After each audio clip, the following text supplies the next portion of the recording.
네, 반갑습니다. 더운데도 여러분 또 예배드리러 이렇게 나와서 너무 귀합니다. 힘들죠? 예, 더우니까 힘들죠, 그죠? 놀지도 못하고. 네, 오늘은 여러분들이 제일 좋아하는 게 뭔지를 먼저 물어보고 싶어요. 내가 제일 좋아하는 거 한번 머릿속으로 한번. 나는 정말 이걸 아끼고 좋아하고 사랑해. 그런 게 어떤 게 있어요? 예? 초능력요? 초능력. 안타깝지만 얻을 수는 없을 것 같긴 하지만 네, 사랑은 자유입니다. 네. 자, 여러분들의 마음속에 진짜 좋아하는 거, 진짜 사랑하는 게 다 있을 거예요, 그죠? 제가 요즘 이 트렌드를 좀 조사를 해보니까 핫추핑이라는 게 유행하는 것 같아요. 죄송합니다. 저도 잘 모르는 건데 그냥 조사를 해본 거예요. 자, 여러분들이 혹시 이 핫추핑을 좋아한다. 핫쇼핑이 뭐예요? 패스트핑. 준영이는 저보다 조금 더 시대에 떨어진 것 같아요. 자, 핫추핑을 내가 되게 좋아한다. 정말 사랑해. 마음으로. 자, 근데 제가 여러분들을 봤을 때 누가 핫쇼핑을 좋아하는지 알 수가 없죠? 네. 왜 그럴까? 저희 마음을 읽을 수 없으니까요. 맞아요. 여러분들이 마음으로 사랑하기 때문에 진짜 핫쇼핑을 좋아하는지 사랑하는지 저는 잘 모르겠어요, 여러분들이. 자, 근데 사랑하는 마음이 있으면은 뭔가 그 마음하고 맞는 뭔가 행동을 하겠죠, 행동을. 자, 나는 핫쇼핑을 너무 좋아하는데 이렇게 마음으로 생각을 하지만 진짜 좋아하는 거를 어떤 행동을 자연스럽게 하게 되죠. 자, 아까 준영이가 초능력을 사랑한다면, 사랑하는 게 좋아요. 좋아한다면, 자, 초능력을 좋아하는 사람들은 어떤 행동을 하게 될까요? 초능력을 받아가지고 그렇죠. 초능력에 대해서 알아보고 싶겠지. 그런 마음에 있는 어떤 것이 행동으로 나타나게 되겠죠. 자, 준영이 초능력을 공부해 보니까 어떤 것 같습니까? 일단 공부한 적은 없는데 일단 초능력을 보니까 상당히 초능력을 초능력에 관심이 많지. 앉으나 서나 자나 깨나 뭐만 생각해서 초능력을 사랑하니까 초능력만 생각하는 거야. 그죠? 사람이 좀 이상해져. 그래. 준영이가 이상하다는 것이 아니라 뭔가를 사랑하면은 약간 좀 비정상이 되죠, 그죠? 그러면 모두를 자, 핫쇼핑을 사랑하는 어떤 어린이가 있다면 뭔가 이렇게 좀 다른 행동을 보여. 진짜 이걸 사랑한다면, 그죠? 뭐 어떤 행동을 하게 될까? 일단 자기의 돈을 들여서라도 이 핫쇼핑이 내 가까이 있으면 좋겠다 이런 생각을 하고 직접 돈을 들여서라도 사겠죠. 비싸도. 죄송합니다. 여러분들은 마음에만 이렇게 있는 것 같아요. 행동이 없는 상황인데 어쨌든 관심이 가고 좀 안녕하세나 그 생각만 하고 또 내 가까이 있었으면 좋겠다 이런 생각을 해서 돈을 들여서라도 어떤 것을 희생해서라도 내가 이 핫쇼핑과 관계된 어떤 것을 모으고 싶어하고 이런 게 어떤 것을 좋아하는 사람의 약간 자연스러운 현상입니다. 그래서 마음과 행동이 좀 일치하게 돼 있어요. 그죠? 자, 여러분들이 부모님을 마음으로 사랑해요. 마음으로. 사랑하지 다. 나는 알아. 여러분들이 부모님을 다 사랑하는지 알아. 근데 진짜 부모님을 늘 사랑한다면 여러분들의 행동에도 자연스럽게 그게 나타나지 않을까?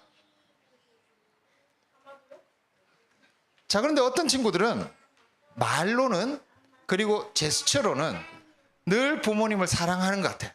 부모님 막 안아주고 막 부모님과 뽀뽀도 하고 부모님 사랑해요 이런 말은 많이 하는데 그 친구의 마음속에 부모님의 사랑하는 마음이 없다. 그럴 수도 있죠. 자, 그런데 대부분 우리가 보통의 상황이라면 마음속에 가지고 있는 것이 말과 행동이나 우리가 하고 있는 여러 것에서 특히 내가 좀 아까운 것을 희생해 하고서라도 그 사랑하는 사람과 가까이 있고 싶고 얻고 싶어 하는 그런 행동을 하게 돼 있는 것이 자연스러운 것입니다. 교회니까 제가 여러분들에게 묻지 않을 수 없는 게 뭐겠죠? 자, 여러분들이 하나님을 사랑한다 면 마음에 여러분들이 다 하나님을 사랑하는 마음이 있겠지. 자, 그러면은 하나님을 사랑하는 마음을 가진 사람은 어떤 말과 행동과 어떤 모습을 가지게 될까? 자, 이걸 여러분들에게 오늘 물어보고 싶어요. 나는 하나님을 사랑한다고 하는데, 그런 마음을 가졌다고 믿는데, 어떤 행동을, 어떤 말을, 어떤 구체적인 일들을 하고 있을까? 자, 그것을 오늘 다윗이라는 사람을 통해서 우리가 함께 생각해 보도록 하겠습니다. 자, 말씀 듣게 자리에 들어가겠습니다.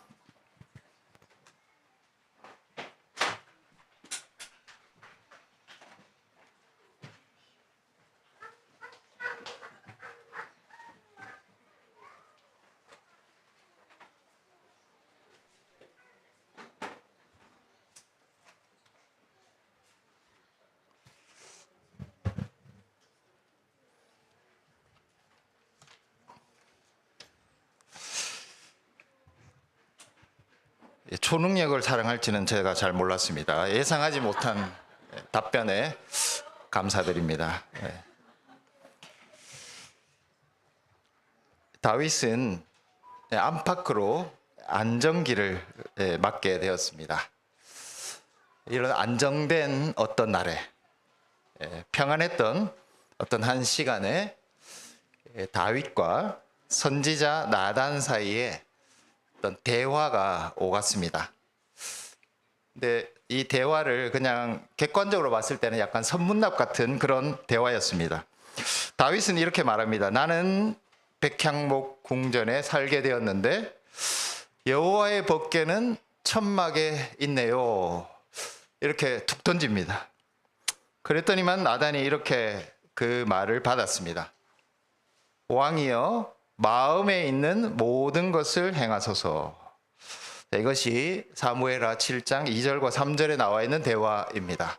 여러분, 이 대화로서 두 사람 사이에 구체적으로 어떤 내용을 이야기하는지 사실은 구체적인 어떤 것이 없습니다. 그럼에도 불구하고 우리가 충분히 짐작할 수 있는 것은 특별히 나단이 말한 왕이 마음에 있는 모든 것이라고 말했던 것이 법궤를 위하여 이 예루살렘에 하나님의 집을 건축하는 것, 그것이 다윗의 마음에 있는 모든 것이라는 것을 우리는 충분히 짐작할 수 있습니다. 다윗의 마음속에 있는 모든 것은 하나였습니다. 법궤를 위하여 하나님의 집을 이 예루살렘에 건축해야 되겠다. 이것이 다윗의 마음에 있었던 모든 것, 그것을 나단은 설명하지 않아도 충분히 알았기 때문에 우리에게는 선문답 같은 이 대화가 두 사람 사이에 오가고 있는 것입니다. 다윗의 마음에 있는 모든 것. 자, 이것을 우리는 조금 더 확대해서 생각해 볼 필요가 있을 것 같습니다. 다윗은 아주 이른 시기에 인생의 영광을 맛보았습니다. 잘 아는 이야기입니다. 무명의 어린 양을 치던 목자였던 그를 사무엘을 통해서 하나님께서는 기름 부었습니다. 바로 뒤이어서 이스라엘에게 넘사벽처럼 느껴졌던 골리앗에게 승리를 거둡니다. 1대1 단판 승부에서 아무도 예상할 수 없는 승리를 다윗은 거두었습니다. 사울이 죽인 자는 천천히요, 다윗은 만만히로다 라는 칭송이 이스라엘 모든 백성들 사이에 자자했습니다. 다윗이 얼마나 유명한 사람이냐 하면은 심지어 지금도 예수님을 믿지 않는 사람들도 골리앗을 이긴 다윗은 알 정도인데, 다윗과 함께 살았던 그 당시 사람들에게 골리앗을 이긴 다윗은 정말 레전드 같은 그런 일을, 그것도 아주 어린 나이에, 10대 중반이 되는 나이에, 정확한 나이는 알 수 없지만 10대 중반이 되는 나이에 거둔, 그것이 다윗의 인생이었습니다. 아주 이른 나이에 그는 영광을 맛보았습니다. 근데 그 이후에 펼쳐진 다윗의 인생은 이것과 너무나 대조됩니다. 그는 사울이라는 아주 심각한 조울증 환자, 극단적인 조울을 그에게 내보인 사람과, 그것도 왕이라는 이 권력을 가진 사람과 만나야 했습니다. 사울은 다윗을 자기 가까이 두고 싶어 했고, 심지어 자기 딸인 미갈을 다윗에게 주어서 사위로 삼았습니다. 이렇게 잘해 주었습니다. 근데 이 똑같은 사울이 다윗을 끊임없이 추적하면서 어떻게 해서든지 다윗을 죽이려고 악착같이 그를 따라다녔습니다. 그것 때문에 다윗은 끊임없이 광야를 떠돌아야 했습니다. 또 다른 대적이 있었는데 그것은 블레셋입니다. 그러니까 사울에게 쫓기는 것도 힘든데 블레셋과도 다윗은 만나고 대면해야 했습니다. 때로 사울에게 피해서 블레셋의 가드 왕 아기스에게 피난한 적도 있습니다. 적인데 그쪽으로 피난을 해야 했습니다. 그리고 목숨을 부지하기 위해서 가드 왕 아기스 앞에서 침을 흘리면서 미친 척, 정말 아무것도 할 수 없는 무기력한 인간인 듯 그렇게 가장술로 겨우 목숨을 부지해야 했습니다. 사울, 블레셋, 그리고 끊임없이 자신의 목숨을 사울에게 넘겨주고자 하는 이스라엘 백성들.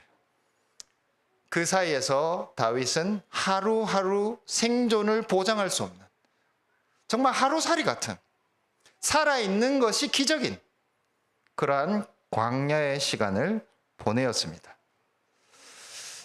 골리앗을 죽일 때 다윗의 그 시간, 그것을 생각하면 그 뒤에 펼쳐진 사울과 블레셋과 이스라엘 백성들 사이에 다윗의 이 형편없는 하루살이 같은 인생, 그것은 참으로 대조되는 모습이었습니다. 만약에 우리가 골리앗을 죽이는 그 영광을 맛보았다가 이런 인생의 나락으로 떨어졌다면 우리는 우리의 마음속에 어떤 생각을 하면서 살았을까요? 참으로 상상하기 어려운 날마다의 어려운 마음 속에서 우리는 살았을 것입니다.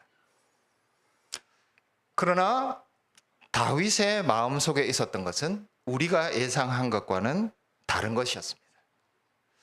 다윗의 마음에 있는 모든 것, 그것은 골리앗과의 승리의 순간에도, 사울에게 쫓기던 순간에도, 그리고 가드 왕 아기스 앞에서 미친 척하여 살아남아야 했던 순간에도 그의 마음에 있었던 모든 것, 그것은 무엇이었을까요? 모든 과정을 우리가 다시 되풀이할 필요가 없지만 오늘 우리가 읽은 본문 바로 앞에 보면 6장에, 사무엘하 6장에 다윗은 예루살렘에 이 수도를 정하자마자 제일 먼저 어떤 행동을 합니다. 이 행동이 다윗의 마음에 있었던 모든 것을 보여주는 중요한 지표입니다. 다윗은 법궤를 예루살렘으로 옮기는 일을 가장 먼저 했습니다. 그 이전까지 시간은 광야에서 정말 목숨을 부지해 가면서 겨우겨우 살아남았습니다. 그러다가 겨우 사울이 죽고 이스라엘 백성들이 좀 진정이 될 뿐만 아니라 블레셋에게 승리하여서 약간의 안정을 찾은 시간이 다윗에게 찾아왔을 때 다윗이 어떤 행동을 했을까? 저 같으면은 좀 쉬자. 많이 힘들었으니까 이제는 좀 즐겨야 되겠다. 광야에서는 많이 굶었으니까 이 궁전에서 나는 기름진 것과 포도주에 오래된 것으로 좀 연애를 베풀면서 사람들에게도 좀 은혜를 베풀어야 되겠다. 이런 생각을 했을 수도 있을 것 같습니다. 이런 것들은 물론 전혀 나쁜 것이 아닙니다. 그 오랫동안의 광야 시간을 뒤로 한 첫 번째 예루살렘에서의 다윗의 행동은 법궤를 예루살렘으로 옮겨오는 것이었습니다. 이런 행동이 그의 마음속에 있었던 모든 것이 무엇인가를 너무나 잘 증거해 주고 있습니다. 이 법궤를 가져오는 과정도 순탄하지 않았습니다. 이렇게 좋은 마음을 가지고 하나님의 법궤를 예루살렘에 가져오려고 했는데 이것조차도 결코 순탄하지 않았습니다. 우리가 잘 아는 것처럼 아비나답의 집에서 법궤를 싣고 오다가 우사라는 사람이 죽게 되는 그런 사건을 맞이합니다. 그래서 이 과정에서 다윗은 다시 고민해야 하는 그런 시간을 겪어야 했습니다. 가드 사람 에벳 에돔의 집에서 다시 석 달이 지체되었습니다. 그제서야 다윗은 레위 사람들이 법궤를 져야 한다는 것을 깨닫고 법궤를 치고 레위 사람들에 의해서 치고 다윗 성으로 옮겨왔습니다. 자, 이때도 다윗은 결코 쉽지 않은 어떤 일을 만나게 되는데 그것은 사울의 딸 미갈과의 사건입니다. 사무엘하 6장 16절을 보시면은 사울의 딸 미갈이 다윗을 마음에 업신여겼다라는 기록이 나옵니다. 왜 업신여겼을까요? 미갈의 말을 따라보면은 충분히 업신여겼을 법한 행동을 다윗이 했습니다. 법궤가 예루살렘에 들어오는 그 순간에 다윗이 어떻게 했느냐? 6장 20절 말씀에 보면 미갈이 이렇게 이야기합니다. 이스라엘 왕이 오늘 어떻게 영화로우신지 방탕한 자가 염치 없이 자기의 몸을 드러내는 것처럼 춤을 췄다. 미갈이 이렇게 다윗의 행동을 평가합니다. 방탕한 자가 염치 없이 자기의 몸을 드러내는 것처럼. 이것이 다윗의 행동이었습니다. 다윗은 왜 춤을 추었을까요? 심지어 자기 몸을 드러내놓고 왕의 처신과 전혀 맞지 않는 모습으로 법궤가 들어올 때 춤을 추었습니다. 미갈은 이것을 부끄럽게 여겼습니다. 이유는 미갈에게 중요한 것은 다른 사람들이 나의 처신을, 나의 모습을 어떻게 평가할 것인가 라는 것에 마음을 두고 있었기 때문입니다. 근데 다윗은 오직 한 가지에만 마음을 두었습니다. 6장 21절에 보면은 다윗은 이렇게 대답합니다. 이는 여호와 앞에서 한 것이라. 이 순간 다윗은 정상이 아니었습니다. 누가 봐도 왕의 처신에 합당한 그런 모습이 아니라 몸을 드러내놓고 참 황당할 정도로 그 법궤 앞에서 춤을 추었습니다. 그러나 다윗에게 중요한 것은 다른 사람들이 나의 이 모습을 어떻게, 나의 이 처신을 어떻게 평가할 것인가가 아니었습니다. 다윗이 생각하고 있었던 것은 법궤가 이 예루살렘에 들어옴으로 인해서 우리가 누리게 될 그 기쁨, 오직 거기에만 마음이 있었기 때문에 다윗은 모든 사람이 비정상적으로 생각했던 몸을 드러내고 춤을 추는 일을 이 순간 했던 것입니다. 이 하나의 행동을 통해서 우리는 다윗의 마음에 있었던 모든 것이 무엇인가를 짐작할 수 있습니다. 다윗이 생각한 오직 한 가지, 다윗의 마음속에 품었던 그 이전의 시간부터 영광의 시간이건 비참한 시간이건 다윗의 마음에 있었던 모든 것은 하나님께서 이 이스라엘의 중심에 계셔야 한다는 일입니다. 하나님의 영광이 이스라엘 백성 중에 임하셔야 된다는 사실입니다.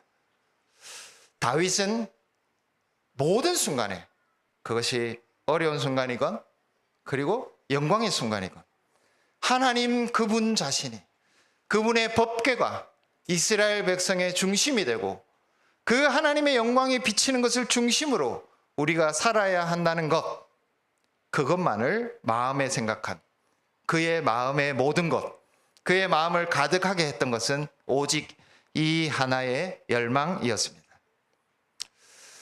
두 번째로 우리가 이 다윗의 마음을 짐작하게 해주는 것은 법궤가 올라오는 과정에서, 법궤를 가져오는 과정에서 다윗이 악기를 사용했다는 것을 우리가 볼 수 있습니다.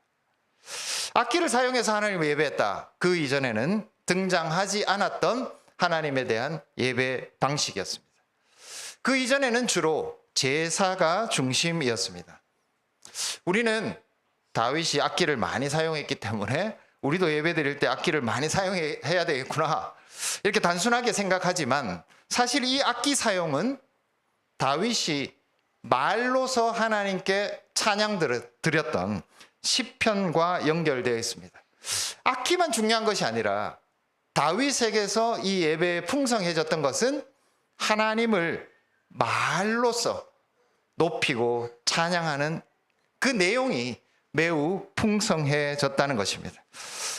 자, 이 법궤를 가지고 예루살렘에 올라오는 장면을 더 자세하게 묘사하고 있는 역대상 16장 5절 말씀을 같이 한번 살펴보겠습니다. 역대상 16장 5절입니다. 역대상 16장 5절. 4절입니다. 죄송합니다. 역대상 16장 4절. 또 레위 사람을 세워 여호와의 궤 앞에서 섬기며 이스라엘 하나님 여호와를 칭송하고 감사하며 찬송하게 하였으니. 자, 이것은 칭송하고 하나님께 간구하고 감사하고 찬양하게 하였다. 레위 사람으로 하여금. 이것은 이전에 많이 등장하지 않았던 예배의 방식이었습니다. 자, 이렇게 하나님을 칭송하고 감사하고 찬양하는 내용이 역대상 16장 7절 이하에 등장합니다. 여기 하나의 시편이 나오는데 이 시편은 사실 시편 105편, 시편 96편, 시편 106편에서 부분 조합을 해놓은 내용을 역대상 16장에서 하나의 시편처럼 만들어서 소개하고 있습니다. 자, 아까 사무엘하 6장에서는 구체적으로 나오지 않았던 일이 역대상에서는 자세히 설명되고 있습니다.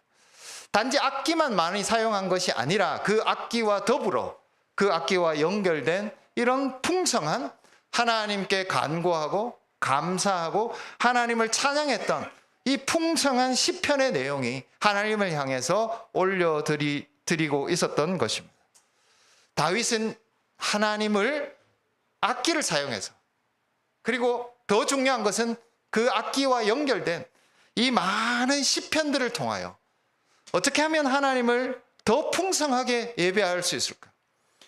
하나님을 예배하는 것들이 우리 속에 얼마나 더 풍요로워질 수 있을까를 고민하고 연구했기 때문에 이 법궤가 올라오는 과정에서 그는 풍성한 시편으로서 하나님을 예배하는 그 일을 했던 것입니다. 이 일과 이어서 오늘 우리가 읽었던 본문에 드디어 다윗은 나단에게 그렇게 이야기합니다.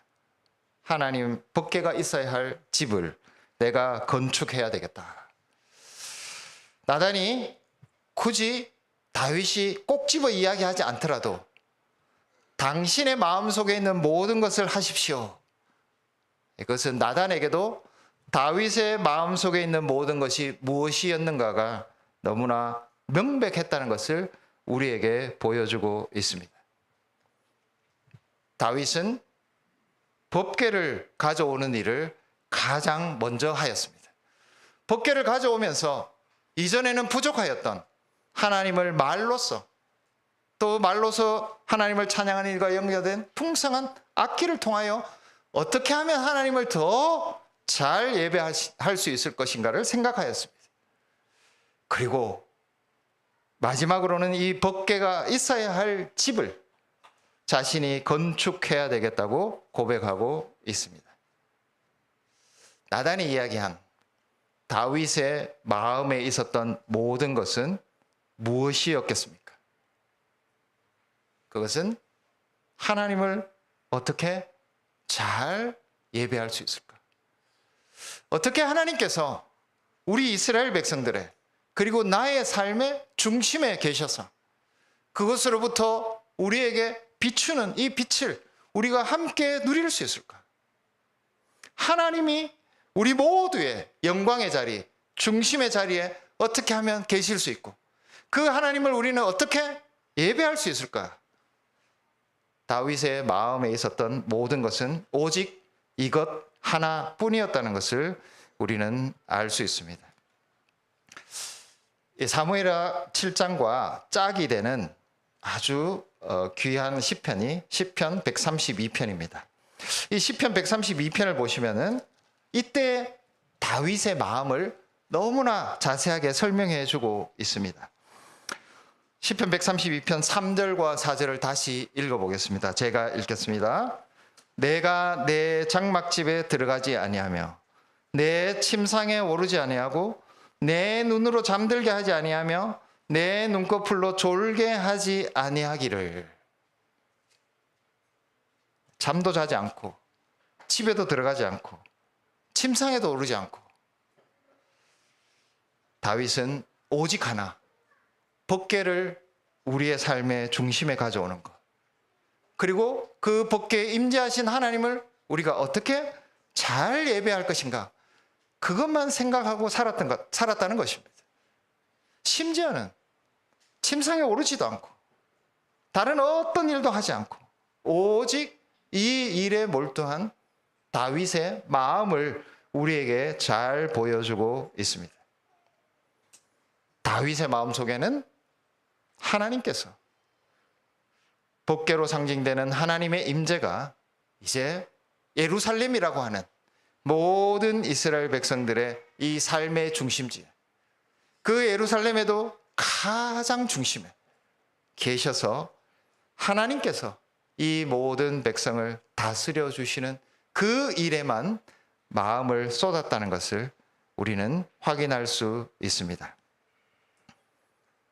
다윗의 마음에 있었던 모든 것, 그것은 하나님을 예배하는 것으로 가득하였습니다. 시편 132편 2절 말씀에 보면 다윗이 여호와께 맹세하며 야곱의 전능자에게 서원하기를, 그는 맹세하고 서원했습니다. 이 맹세와 서원은 그의 마음과 일치하였습니다. 그리고 그의 말과 행동도 그의 마음과 일치하였습니다. 그래서 하나님께서는 다윗에게 이런 별칭을 붙여 주었습니다. 다윗은 하나님 자신의 마음과 같은 사람이다. 우리가 흔히 하나님의 마음과 합한 사람이다, 그렇게 이야기하는데, 좀 더 정확하게 이야기하자면 하나님께서 가진 그 마음 그대로 가지고 있는 사람, 하나님이 마음속에 가지신 그 생각을, 마음을 그대로 어떤 사람이 가지고 있다면 그것이 바로 다윗의 마음에 있었던 것일 거다, 이렇게 하나님께서는 별명으로 붙여주셨습니다. 사도행전 13장 22절에 내가 이새의 아들 다윗을 만나니 내 마음에 맞는 사람이다. 그 마음이, 다윗이 가진 마음이 내 마음과 꼭 같더라. 그의 마음은 나의 마음을 그대로 옮겨놓은 것이야. 하나님께서는 다윗을 이렇게 받아주셨습니다. 짧게 살펴보았지만 우리는 다윗의 인생에 얼마나 큰 영광과 얼마나 절망적인 좌절이 있었다는 것을 알 수 있습니다. 긍정과 부정, 절망과 낙관, 빛과 어두움이 다윗만큼 극단적으로 오간 사람도 없었을 것입니다. 심지어 좋은 일인 법궤를 가져올 때조차도 그에게는 좌절이 있었습니다.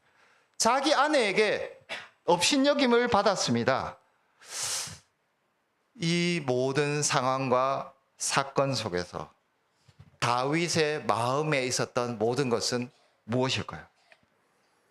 그것은 하나님의 법궤를 모셔와 그분을 바르게 풍성하게 예배하는 것에만 있었습니다. 이것은 단지 법궤를 모셔올 때만 그랬던 것이 아니라 이미 하나님께서 다윗을 정하실 때 그의 중심을 보고 하나님께서 그를 기름 부어 주셨는데 그때부터 그의 마음속에는 오직 이 하나의 마음만이 있었다는 것을 우리는 알 수 있습니다. 이것이 하나님을 향한 다윗의 마음의 모든 것이었고 그는 이 마음에 합당한 일을 꺾이지 않고 하나하나 이루어 갔다는 것을 우리는 알 수 있습니다. 여기에 대해서 하나님께서는 응답하십니다. 근데 첫 번째 응답은 상당히 실망스러운 응답입니다. 다윗의 마음에 있었던 모든 것 중에 가장 중요한 성전을 건축하는 일을 하나님은 1차적으로 거절하십니다. 너는 아니다. 이렇게 이 건축의 일을 다윗 다음의 왕에게 미루십니다. 그러나 이 거절은 하나님의 어떤 옹졸하신 마음 때문에 일어난 것이 아닙니다. 하나님의 마음은 이미 다윗이 가진 이 마음을 받은 것이었습니다. 시편 132편 3절과 13절과 14절 함께 읽겠습니다. 시편 132편 13절과 14절 함께 읽겠습니다. 시작. 여호와께서 시온을 택하시고 자기 거처를 삼고자 하여 이르시기를 이는 내가 영원히 쉴 곳이라 내가 여기 거주할 것은 이를 원하였음이로다. 하나님께서 성전 건축을 거절하신 듯 보이시지만 하나님은 마음으로 원하셨습니다. 하나님께서 시온을 택하셨고 스스로 그곳을 거처로 삼기 원하시며 그곳에서 영원히 쉬시며 거주할 것을 하나님은 마음으로 원하셨다는 것을 분명하게 보여주고 있습니다. 나아가서 하나님께서는 다윗에게 다윗과 함께 한 과거를 통해서 하나님의 이 마음을 보여주십니다. 하나님께서는 사무엘하 보시면 먼저 다윗의 과거를 함께 회상하기를 원하십니다. 한 목자에 불과했던 그 다윗을 하나님께서 어떻게 이 자리까지 인도하셨는가, 이것을 다윗과 함께 리뷰하시기를 원하십니다. 하나님께서 아무도 알아보지 못할 때, 전혀 무명이었을 때, 누구의 눈에도 띄지 않았을 때 그를 택하셔서 이제까지 보호해 주시고 평안과 인생의 안정 가운데 인도해 주셨다라는 것이 다윗의 삶에 대한, 과거에 대한 하나님의 확인입니다.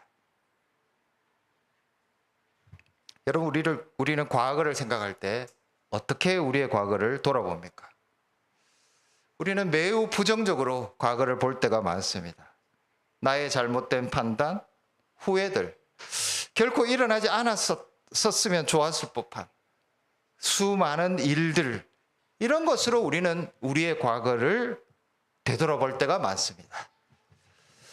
그러나 하나님은 우리의 과거를 그렇게 보시지 않습니다. 하나님은 우리의 과거를 한 작은 목자였을 때부터 지금 하나님의 아들로서 특권을 누리는 이 자리까지 변함없이 언약 가운데 지켜주셨다는 것으로 우리의 과거를 함께 돌아보고자 원하십니다.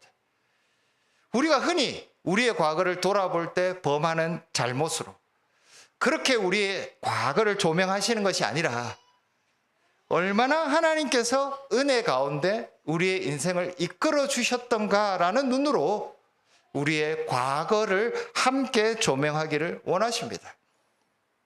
여러분, 하나님 앞에서는 과거에 대한 우리의 리뷰를 다른 각도에서 보셔야 합니다. 너무나 안 좋은 것들로 우리는 우리의 과거를 평가할 때가 많습니다. 다 내려놓으십시오. 심지어 우리를 속이고 우리가 속였던 수많은 일들조차, 그런 사람들이 우리 주변에 살아있다 할지라도 그것을 모두 내려놓으십시오. 우리의 과거는 항상 하나님의 각도에서 정말 작았던 우리를 하나님께서 어떻게 하나님의 아들로서 평안 가운데 인도해 주셨던가. 여러분, 우리가 다윗 같으면은 얼마나 우리의 인생에 정말 안 좋은 일들이, 그런 쓴물들이 많겠습니까? 사울에게 당했던 일들, 블레셋에게 당했던 일들, 수많은 배신들. 하나님은 그렇게 다윗의 인생을 스스로 돌아보도록 놔두시지 않고 하나님의 언약의 신실함이라는 눈으로 다윗과 함께 그 과거를 돌아보기 원하십니다. 하나님께서 이렇게 말씀하셨을 때 그 뒤에 나오는 사무엘하 7장 18절에 보면은 다윗도 똑같이 자신의 과거를 함께 하나님과 고백합니다. 사무엘하 7장 18절입니다. 주 여호와여, 나는 누구이오며 내 집은 무엇이길래 나를 여기까지 이르게 하셨나이까. 하나님께서 해 주신 그 되돌아봄 그대로 다윗은 받아서 나는 누구이오며 내 집은 누구이기에 나를 여기까지 이르게 하셨습니까? 이것이 다윗 스스로의 과거에 대한 평가였습니다. 이것은 하나님의 언약에 기초한 평가입니다. 여러분, 때로는 우리에게 너무나 안 좋은 기억과 너무나 안 좋은 경험과 영광과 비참함이 교차하지만 우리의 과거는 하나님의 언약의 기초에서 평가되어야 합니다. 내가 도대체 누구이며 내 집이 무엇이었는데 하나님께서 나를 여기까지 이르게 해 주셨습니까? 그것이 하나님의 언약에 기초한 우리의 과거에 대한 평가가 되어야 합니다. 하나님께서는 과거뿐만 아니라 미래까지도 하나님의 언약의 신실함에 기초하기를 원하십니다. 다윗의 씨에게서 난 그 자를 세워서 다윗의 나라를 영원히 견고하게 하시겠다. 미래입니다. 아직 일어나지 않았습니다. 다윗에게는 후계자조차도 정해지지 않은, 이제 막 예루살렘에 조금의 안정을 찾은 그 다윗에게 하나님은 미래, 아니 나아가서 영원의 약속을 해버리십니다. 영원까지 너의 왕위를 견고케 하시겠다. 너의 씨에서 난 자를 통하여. 물론 하나님께서는 그들이 사람의 매와 인생의 채찍으로 징계를 받을 때도 있다고 분명히 말씀하십니다. 그러나 그것이 사울에게서 일어났던 것처럼 그 은총을 빼앗는 결과가 아니라 그 은총만은, 아니 그 은총 때문에 그렇게 하시겠다고 하나님께서는 확인해 주십니다. 우리의 미래도 늘 불안하고 염려와 불확실성 속에 있습니다. 다윗은 이제 막 예루살렘에 이 도읍을 정해서 앞으로 헤쳐나가야 될 수없이 많은 일들 때문에 많은 고민이 있었을 것입니다. 그런데 하나님께서는 다윗 당대의 일뿐만 아니라 다윗에 이어서 나오는 그 왕위와 그리고 영원까지도 하나님께서 이미 다윗에게 약속해 주십니다. 너의 왕위를 영원히 견고하게 세우시겠다. 나는 그 어떤 순간에도 나의 은총을 거두지 않겠다. 라는 약속으로 우리의 미래를, 아니 영혼을 하나님께서는 다윗에게 약속해 주십니다. 우리의 미래에 대한 생각도 우리는 하나님의 언약에 기초해야 합니다. 우리의 마음속에 있는 염려와 불확실성이 우리의 마음을 가득 채우는 것이 아니라 내가 너의 왕위를 영원히 견고하게 세우시겠다는 하나님의 이 언약의 말씀이 우리의 미래를 채워야 합니다. 이것이 하나님께서 다윗을 향하여 맹세하신 내용입니다. 시편 132편 11절 말씀해 보시면 여호와께서 다윗에게 성실하게 맹세하셨으니, 하나님께서 자신의 이름을 걸고 다윗에게 이렇게 맹세하셨습니다. 우리는 여기서 다윗의 맹세와 하나님의 맹세가 시편 132편에서 서로 짝을 이루어서 데칼코마니처럼 서로 연결되어 있다는 것을 확인합니다.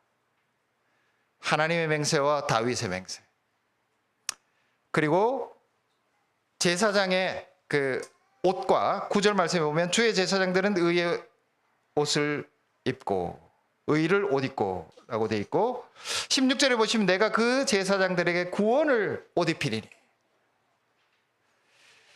다윗의 했던 맹세 속에서 하나님의 맹세가 울려 퍼지고 있고 하나님의 맹세 속에서 다윗의 맹세가 확인되고 있습니다. 그리고 마지막으로 10절과 17절에도 기름 부음 받은 자에 대한 다윗의 맹세와 하나님의 맹세가 똑같이 반복되고 있습니다. 여호와가 직접 내 기름 부음 받은 자를 위하여 등을 준비하신다. 우리가 잘 아는 것처럼 사무엘하 7장이 지나면 다윗조차도 그 마음을 상실해 버립니다. 전혀 상상할 수 없었던 다윗이 등장하기 시작합니다. 다윗의 왕위를 이었던 여러 왕들도 하나님의 이 언약에 무색할 정도의 비참한 모습을 보여주었습니다. 그러나 하나님께서는 예수 그리스도를 통하여 변함없이 하나님의 이 약속을 여전히 이루어 가고 계시다는 것을 우리에게 증거해 주셨습니다. 사도행전 2장 30절 말씀에 보면 다윗은 선지자라 하나님이 이미 맹세하사 그 자손 중에서 한 사람을 그 위에 앉게 하리라. 예수님이 부활하셨다는 이 복음을 사도들은 다윗이 하나님께서 다윗에게 한 맹세의 실현으로 해석하고 있습니다. 어처구니 없는 일들이 다윗에게 일어났지만 그의 왕위를 잇는 자들에게 계속해서 발생했지만 하나님은 고독하게 하나님의 이 언약을 맹세를 이루어 주셨고 그것은 예수 그리스도의 부활에서 나타났다는 것입니다. 하나님은 지금도 하나님 편에서 고독하게 이 맹세를 참 어리석게도 이루어 주시기 위해서 하나님은 일하고 계십니다.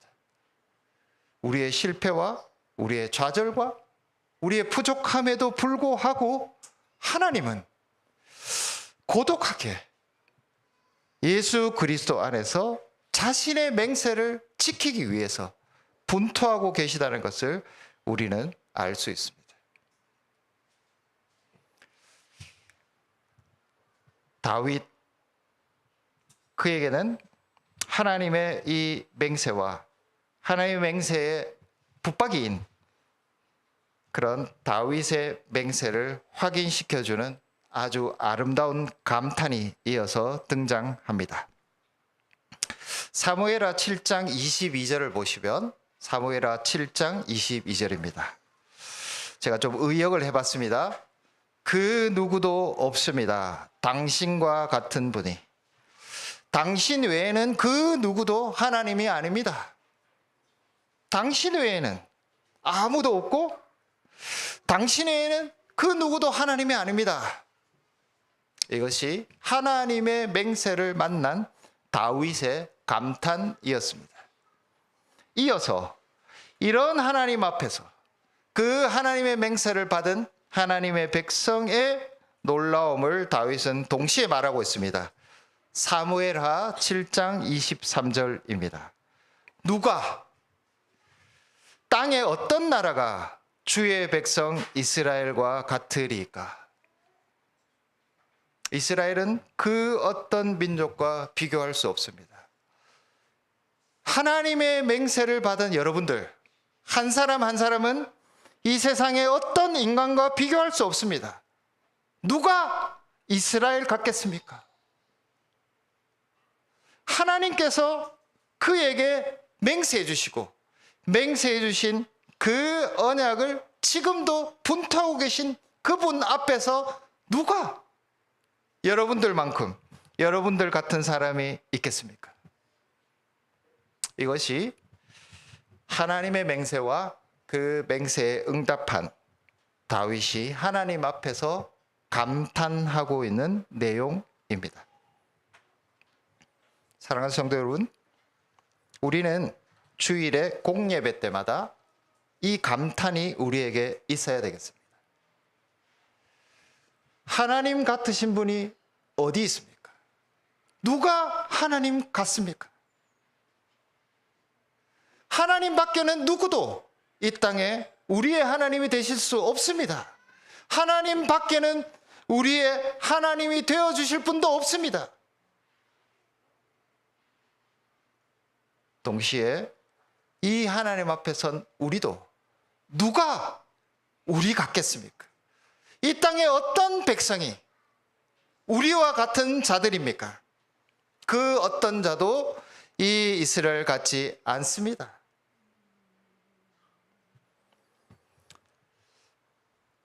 다윗의 입을 통하여 하나님을 향해서 그리고 자기 자신을 향한 이러한 감탄이 다윗의 언약의 순간에 이 자리에 울려 퍼지고 있습니다.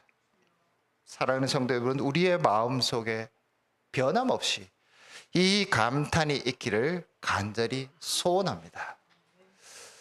우리의 마음에 있는 모든 것, 그것은 항상 어려운 순간이든지 영광의 순간이든지 좌절의 순간이든지 오직 하나, 하나님을 우리의 중심에 두기 위해서 애쓰는 것.